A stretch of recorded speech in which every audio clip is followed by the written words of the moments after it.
కోనసీమ జిల్లాలోని 5 నియోజకవర్గాల రైతులకు భారీ ఊరటనిచ్చే నిర్ణయం తీసుకుంది ప్రభుత్వం. లొల్లలాకుల పునరుద్ధరణకు కూటమి ప్రభుత్వం 74 కోట్లకు పైగా నిధులు మంజూరు చేసింది. ఈ నిధుల మంజూరుకు అహర్నిశలు కృషి చేసిన కొత్తపేట ఎమ్మెల్యే బండారు సత్యానందరావుకు ఘన స్వాగతం లభించింది. లొల్లలాకుల వద్ద రైతులు, కూటమి నాయకులు, కార్యకర్తల అభిమానులు కాటందర విగ్రహానికి ఎమ్మెల్యే బండారు సత్యానందరావు చిత్రపటానికి పాలాభిషేకం చేసి రావులపాలెం వరకు ర్యాలీగా తరలివచ్చారు. రావులపాలెం క్యాంపు కార్యాలయం వద్ద ఎమ్మెల్యే బండారు సత్యానందరావుకు స్థానిక నాయకులు, కార్యకర్తలు ఘన స్వాగతం పలికారు. భుజాలపై మోసుకుంటూ కోనసీమ భగీరథుడు బండారు అంటూ నినాదాలతో హోరెత్తించారు. లొల్లలాకుల పునరుద్ధరణకు 74 కోట్ల 20 లక్షల నిధులు మంజూరు కావడం పట్ల ఆనందాన్ని వ్యక్తం చేశారు.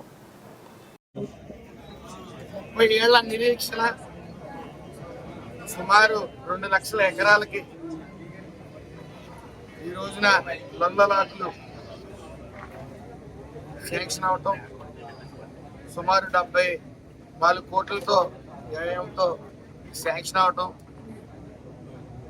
2 లక్షల ఎకరాలకి ఇబ్బంది లేకుండా సాగునీరు అందించడానికి మరి సత్యానందరావు గారి ప్రయత్నం సఫలమైంది.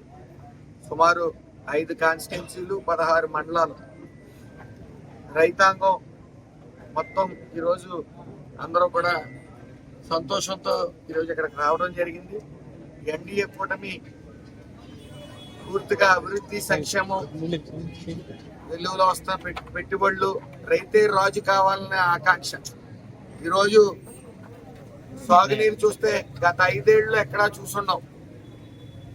ఏ రైతు ఇబ్బంది పడకుండా పుష్కలంగా సాగునీరు అందే పరిస్థితి, బస్తా మీద డబ్బులు ఇచ్చే పరిస్థితి, గంటల వ్యవధుల్లో అకౌంట్లో డబ్బులు పడే పరిస్థితి.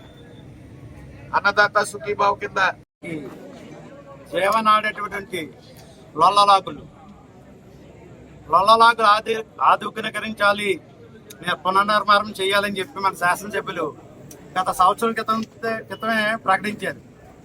అయితే నేను ఆ రోజే చెప్పా, ఈయన ఒక సంకల్పం తీసుకుంటే ఎట్టి పరిస్థితుల్లో సాధించి తీరుతారు మన శాసనసభ్యులు సత్యానందరావు అని. అదేవిధంగా సుమారు 150 సంవత్సరాలు అయింది లొల్లలాకులు కట్టి. అయితే కోనసీమ రైతాంగానికి జీవనాడి 16 మండలాల రైతులకి